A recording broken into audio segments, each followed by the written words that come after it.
డబ్బు, అనారోగ్యం, ఉద్యోగం, వ్యాపారం, అప్పులతో బాధపడుతున్నారా? మీకోసమే లాంచ్ యువర్ ఫ్యూచర్ ప్రోగ్రామ్. నమస్తే రమ్ గారు. నమస్తే జయ. రమ్ గారు, ఒక్కొక్కరు ఆలోచన విధానం ఎలా ఉంటుందంటే ప్రతి దాంట్లోనూ నెగిటివిటీ చూస్తారు. ఓకే, కీడెంచి మేలెంచాలి, తప్పులేదు. కానీ ప్రతిదీ కీడులోనే చూస్తూ ఉంటే, ప్రతిదాన్ని మనం కామెంట్ చేసుకుంటూ పోతూ ఉంటే పాజిటివ్నెస్ ఎలా వస్తుంది? దాంట్లో మంచి ఎప్పుడు చూడగలుగుతాం? అది ఒకవేళ మంచి అయినా కూడా నీకు అక్కడ చెడే కనిపిస్తూ ఉంటుంది, అటువైపే వెళ్ళాం కదా. ఇలాంటి ఆలోచన విధానం ఒక వ్యక్తికే కాదండి, అలాంటి వ్యక్తి ఉంటే ఆ కుటుంబానికి, సొసైటీకి, సమాజానికి చాలా ప్రమాదం రమ్మగారు. ఇలాంటి వాళ్ళు అంటే ఇప్పుడు వ్యక్తి అంటున్నావు నువ్వు,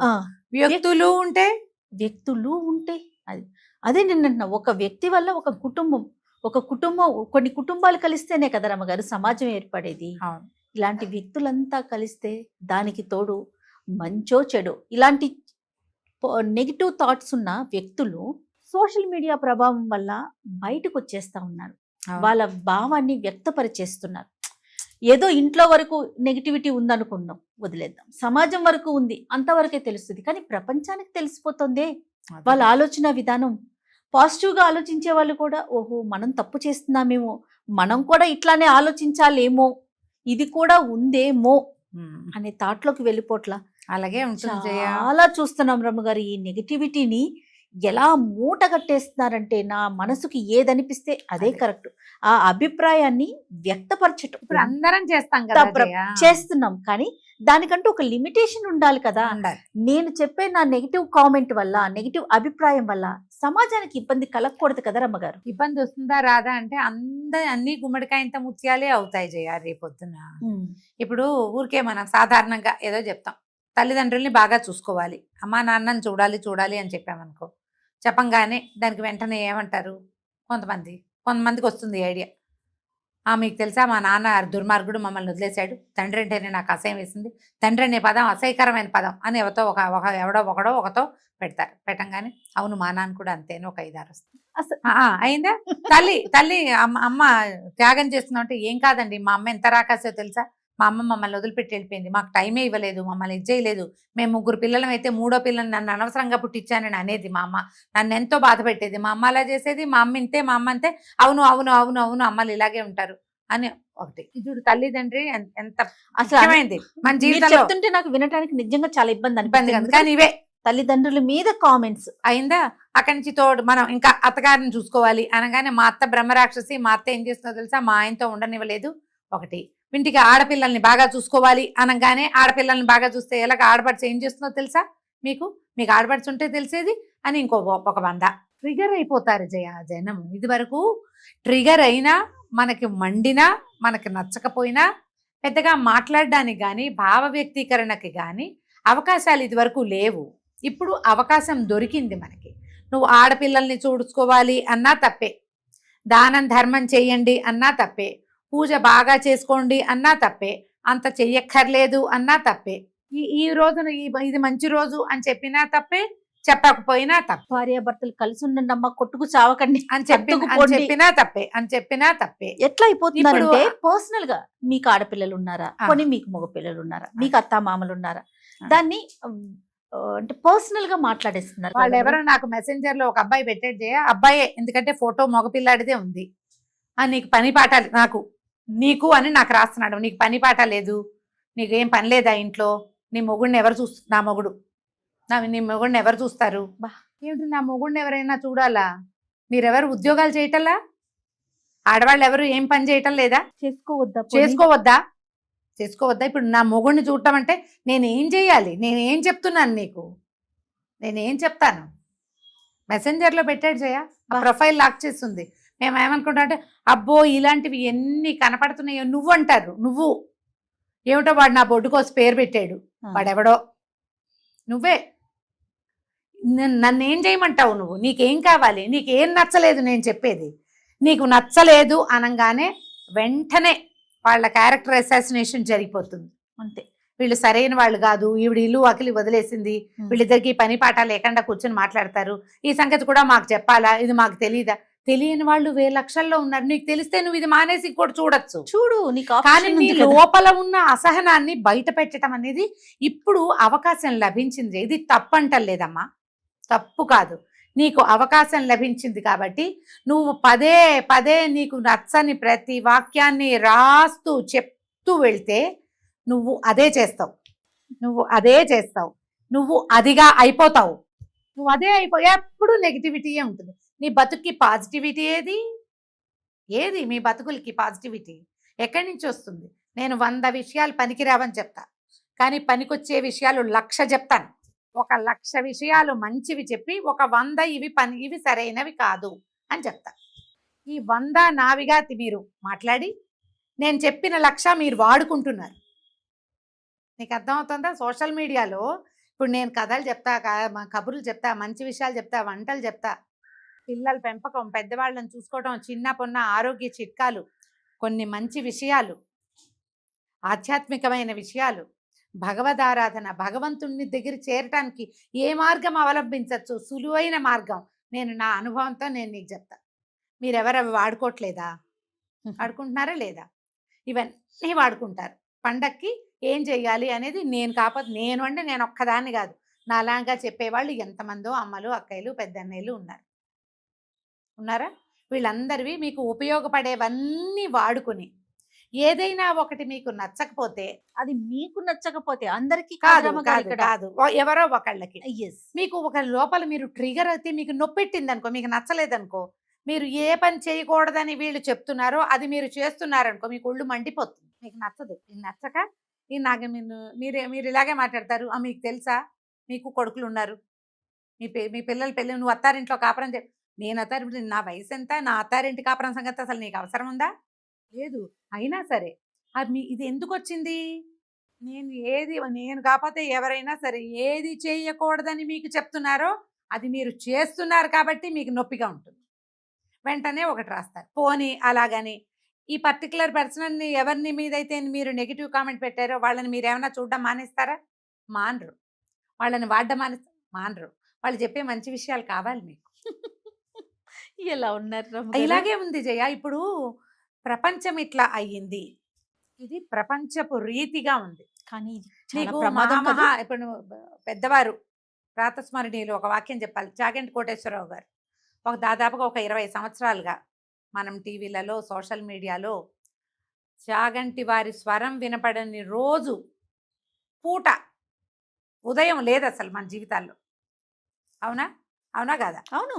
ఎంత అద్భుతంగా అరటిపండు పోల్చి చేతిలో పెట్టినట్టు మీకు రామాయణ, భారత, భాగవతాలని, ఎన్నో కథలని, ఎన్నో విషయాలని మంచి భాషతోటి, ఎక్కడా ఒక ఇంగ్లీష్ పదం లేదు, ఒక పరుషమైన పదజాలం లేదు, దురుసు మాట లేదు, లేకుండానే వారు సొంతంగా ఎలా ఉంటారో వారు మనకు తెలీదు, మనం సోషల్ మీడియాలోనే చూస్తాం కదా. మరి ఆయన మాట్లాడిన మాటలో కూడా తప్పులు ఎన్నుకుని పోరాడే వాళ్ళు కనపడుతున్నారా లేదా? మనకి ఉన్నారా? కుక్కని, పెంపుడు కుక్కని వాకిట్లో ఉంచాలి, ఒళ్ళో పెట్టుకోకూడదని చెప్పారు. దానికి ఎన్ని వేల నెగిటివ్ కామెంట్స్ వచ్చినాయో జయ. మా క్లోజ్ ఫ్రెండ్స్లోనే ఒకరు చాగంటి గారు నచ్చడం మానేశారు వాళ్ళకి. ఎందుకంటే కుక్కని ఒళ్ళో పెట్టుకోవద్దని చెప్పారు ఆయన పద్ధతిగా ఆయన చెప్పారు. పూర్వకాలం ఏం పాటించేవాళ్ళు ఆయన చెప్పారు. నేను అసలు నువ్వు పెంచుకుంటావు కుక్కని, దాన్ని ఒళ్ళో పెట్టుకుంటావు, గుళ్ళోకి తీసుకెళ్తే నీ ఇష్టము. ఇప్పుడు చాగంటి గారు అన్ని తప్పే చెప్తారని మనం అనొచ్చా? మరి మళ్ళీ ఆయన్ని ఫాలో అవుతారు. ఆయన చెప్పే మహత్తరమైన విషయాలు అన్నీ కావాలి కదా మనకి, అన్నీ కావాలి. ఆయన గజేంద్ర మోక్షం చెప్తే మనమే గజేంద్రుడు అయిపోతాం, ప్రహ్లాద్ చరిత్ర చెప్తే మనమే ప్రహ్లాదుడు అయిపోతాం. ఎంత మంచి విషయాలు చెప్తారమ్మా. మరి ఎంత హాయిగా పురాణ శ్రవణం చేయగలుగుతాం ఆయన చెప్పినవి. అయినా కూడా అసలు ఇప్పుడు ఈ మాట నిజానికి నేను వారి గురించి చెప్పకూడదు. ఈ పర్టికులర్ మ్యాటర్ ఎందుకు చెప్తున్నానంటే, నేను ఎంతమంది దగ్గర ఇదే వాక్యాలు విన్నాను. ఆయన కుక్కని గురించి మాట్లాడింది మాకు నచ్చలేదు. కుక్కని దాని నోట్లో అన్నం పెట్టాలి, కుక్కలకి నోట్లో అన్నం పెట్టాలా? దాని దారిన చక్కగా తింటుంది. పిల్లల్లాగా కుక్కల్ని కుక్కల్ని ప్రేమగా చూడాలి. జంతువు పట్ల మనం ఆపేక్షగా ఉండాలి. పెంపుడు జంతువు పట్ల ఆపేక్షగానే ఉండాలి. ఆయన ఏం చెప్పారు? దాన్ని మంచం మీద కూర్చోబెట్టుకోవద్దు, మీతో పాటు అన్నం తినేటప్పుడు మీ దగ్గర ఉంచకూడదు. అవన్నీ మీ మంచికే, అందులో చెడేం లేదు. నీకు ఇష్టమైతే ఉంచు, చేసుకో, లేకపోతే లేదు. దాని వెంట్రుకలు రాలి పడచ్చు. దాని ఒంటి మీద ఏదైనా పురుగో పుట్రో ఉండొచ్చు. కుక్క కదా, మనం ముద్దుగా పెంచుకున్నా కూడా దాని బొచ్చు రాలకుండా ఎలా ఉంటుందమ్మా? అవునా? ఇప్పుడు ఇది హైజీన్ కోసమే ఇంతకీ అది. దాని వాకిట్లో ఉంచండి. కుక్క కాలభైరవ స్వరూపం. భగవత్ స్వరూపాల్లో శునకం కూడా ఉంది. అది కాదని అనడానికి వీలే లేదు. కాకపోతే మనకి ఎన్ని రకాల ఆలోచనలు వస్తాయి. మనం కుక్కను ఒళ్ళో కూర్చోబెట్టుకుంటున్నాం కాబట్టి, మనతో పాటు అది డైనింగ్ టేబుల్ దగ్గర కూర్చుంటుంది కాబట్టి, వారు వద్దన్నారు కాబట్టి వారు నచ్చరు మనకి. సరే, వెంటనే ఒక్క పాయింట్ నచ్చకపోతే దానికి చిలువలు పలవలు చేసేసి ఎక్కేసి మాట్లాడేయటమే. అంతే. ఇన్ని నచ్చుతున్నాయి కదా మీరు అన్నట్లుగా, మ్మ్. ఇన్ని నచ్చుతున్నాయి, ఇంత ఫాలో అవుతున్నాం కదా, అది. ఒక్కటి సమాజానికి మంచి విషయం నీకు నచ్చలా, అదే సైలెంట్ గా ఊరుకోవచ్చు ఊరుకో. కదా. ఇప్పుడు నేను అదే అంటున్నా, ఊరుకోవటం అనేది పోయింది జయ. ఇప్పుడు ఊరుకోక మన లోపల కలిగిన ఉద్రేకాన్ని, కోపాన్ని, అసహనాన్ని, మనకి రకరకాల అసహనాలు ఉంటాయి, ఎక్కడెక్కడెక్కడెక్కడో ఉంటాయి. ఇది దొరకంగానే దీని మీద దానికి వెళ్ళిపోతాం. అంత పెద్ద వ్యక్తి కదా, మనం మాట్లాడొచ్చా మాట్లాడకూడదా అంటే ఫర్ ఎగ్జాంపుల్ కి చెప్తున్నామండి, ఆయన తీసుకున్నది అంతే తప్ప ఇక్కడ వేరే అంతకంటే రెండోది ప్రస్తావనే కాదు. లేదు. రెండో విషయం కాదు. ఎవరినైనా నువ్వు- ఏదైనా కానీ ఇప్పుడు ఒక ప్రత్యేకమైన విషయం అని ఇది చెప్తున్నాను కానీ, అంతే. ఇలాగా నువ్వు ఏం చెప్పినా సరే, ఓ పండగ గురించి చెప్తే ఆ మాకు వీళ్ళు తయారయ్యారు, నిన్ను ఎవరు చూడమన్నారు? చూడమాకు. మానేయచ్చుగా.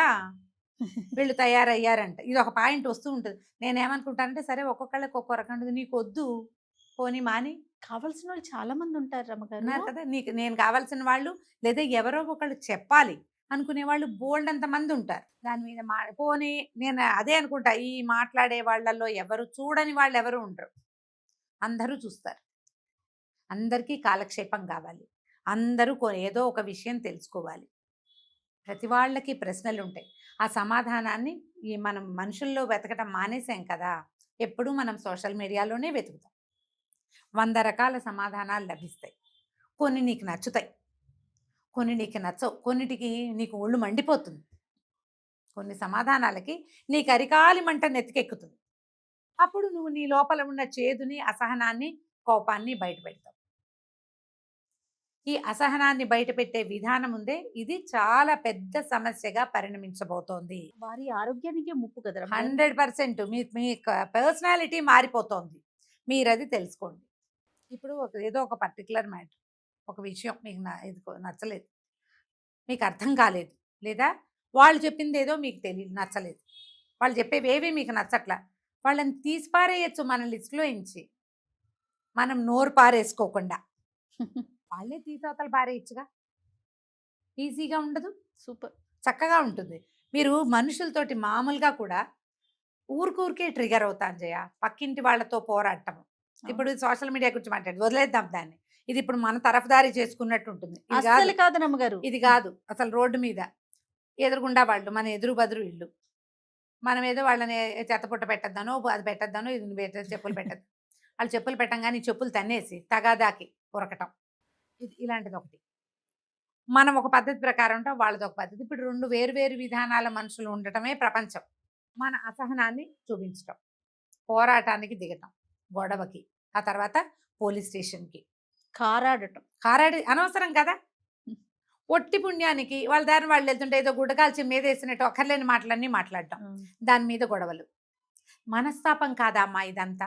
తప్పు కదా. ఎంత తప్పు కాదు. నువ్వేమవుతున్నావు ఇందులో? నువ్వు అనేది ఏమవుతున్నావు?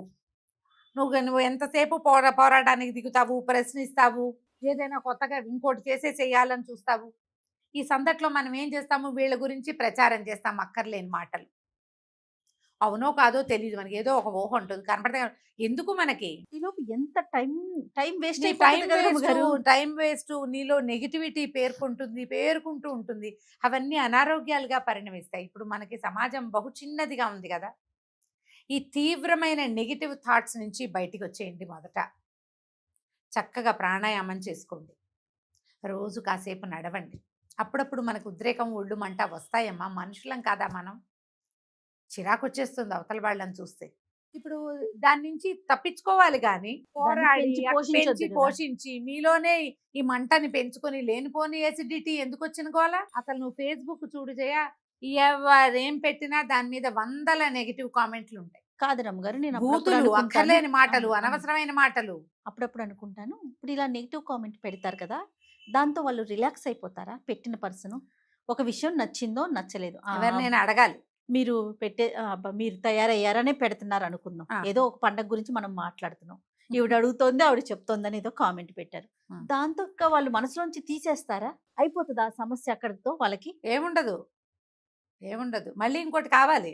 అంతేగా ఇవి ఇంకా సముద్రంలో అలలమ్మా. అసహనము సముద్రంలో అల. ఆ. నేను అవుతాం. తర్వాత ఇంకో గురుగారు వస్తారు, ఆయన అవుతాడు. తర్వాత వాళ్ళ ఆవిడ వస్తుంది, ఆవిడ అవుతుంది.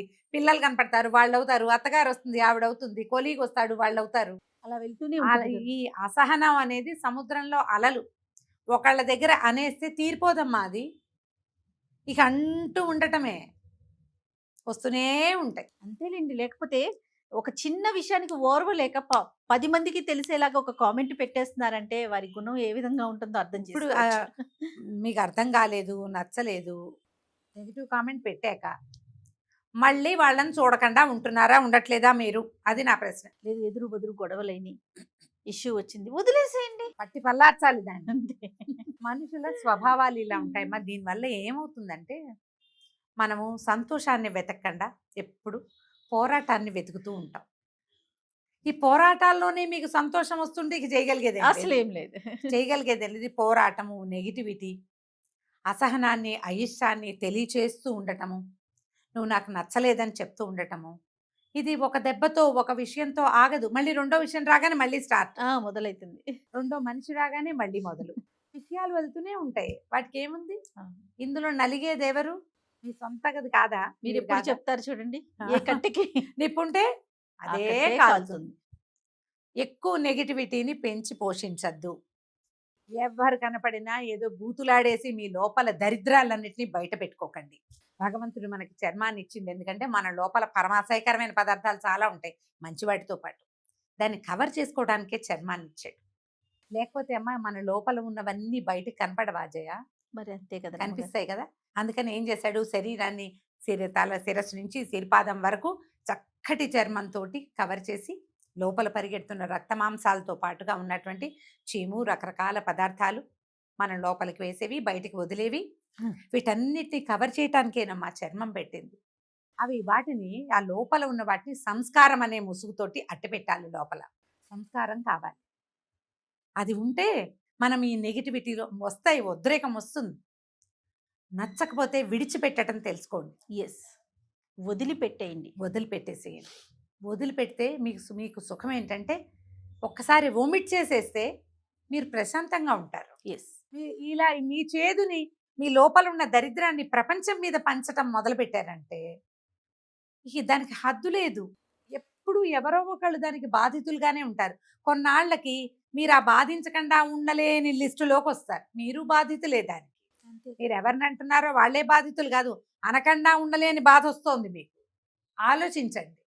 ఇది ఒకరిని ప్రత్యేకంగా ఉద్దేశించింది కానీ, యూట్యూబ్లో కామెంట్ పెట్టే వాళ్ళని ఉద్దేశించి కానీ, ఫేస్బుక్ జనాల గురించి కాదండి. మొత్తం ప్రపంచంలో ఉన్న వాళ్ళందరూ మాతో సహా ప్రతి వాళ్ళు ఈ పరిస్థితుల్లోనే ఉన్నాం మనం. మీరు ఎక్కడెక్కడ ఆగుతారు, ఎక్కడెక్కడ సంయమనంగా సంస్కారంగా ప్రవర్తిస్తారు, ఎక్కడ మిమ్మల్ని మీరు ఆపుకుంటారు అనేది మీ విజ్ఞతలకి వదిలిపెట్టేస్తున్నాం. రైట్. నమస్తే రమ్య గారు. నమస్తే జయ.